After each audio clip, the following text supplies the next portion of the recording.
నరసరావుపేట పట్టణంలోని 30, 31, 32, 33 వార్డుల్లో TDP MP అభ్యర్థి లావు శ్రీకృష్ణదేవరాయలు, ఎమ్మెల్యే అభ్యర్థి చెదలవాడ అరవింద్ బాబు, జనసేన పార్టీ ఇన్ఛార్జ్ సయ్యద్ జిలానీ ఎన్నికల ప్రచారంలో పాల్గొన్నారు. ఈ సందర్భంగా లావు మాట్లాడుతూ ప్రజలందరూ ఈసారి టీడీపీని అధికారంలోకి తీసుకురావాలని బలంగా కోరుకుంటున్నారని అన్నారు. నియోజకవర్గం అభివృద్ధి బాటలో నడవాలంటే అది టీడీపీతోనే సాధ్యమన్నారు. వార్డులో ఉన్న ప్రతి ఒక్కరు కూడా, టౌన్లో ఉన్న ప్రతి ఒక్కరు కూడా కోరుకుంటున్న ఒకటే, ఈసారి తెలుగుదేశం పార్టీని అధికారంలో తీసుకురావాలని కోరుకుంటా ఉన్నారు. నరసరావుపేట సిటీని అభివృద్ధి చేసుకోవాలని, ఎందుకంటే ఇది జిల్లా హెడ్ క్వార్టర్స్ అయింది. హెడ్ క్వార్టర్స్ అయిన తర్వాత దీంట్లో చాలా మౌలిక సదుపాయాలు కల్పించాల్సిన అవసరం ఉంది.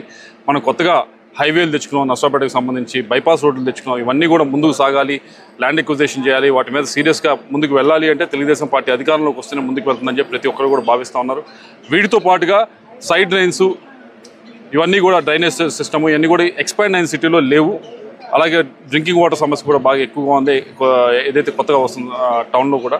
వీటన్నిటినీ కూడా పరిష్కరించడానికి మేము ఇప్పటికే ప్రణాళిక సిద్ధం చేసుకున్నాము.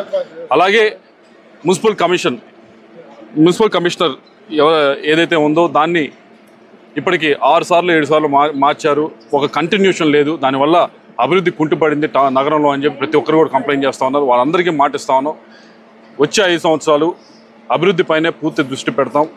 ఇక్కడ నరసరావుపేట టౌన్కి సంబంధించి అన్ని అభివృద్ధి కార్యక్రమాలు కూడా ముందు తీసుకెళ్లే బాధ్యత అరవింద్ బాబు గారు, మేము, జిలానీ గారు అందరూ కూడా కలిసి తీసుకుంటామని చెప్పి మీ అందరూ కూడా తెలియజేసుకుంటూ, ఈరోజు మాకు ఈ కార్యక్రమంలో మాతో పాటు పాల్గొన్న జనసేన కార్యకర్తలందరికీ కూడా, నాయకులకి, కార్యకర్తలకి, ప్రతి ఒక్కరికి కూడా పేరు పేరున ధన్యవాదాలు తెలియజేసుకుంటా ఉన్నాం. వారు ఎంతో సమయం కేటాయించారు, ఎంతో వారి ఎనర్జీ కూడా కేటాయించి మాతో పాటు ఈరోజు కలిసి పనిచేస్తూ ఉన్నారు. వారికి ఇంత ఎండలో పనిచేస్తున్నారు.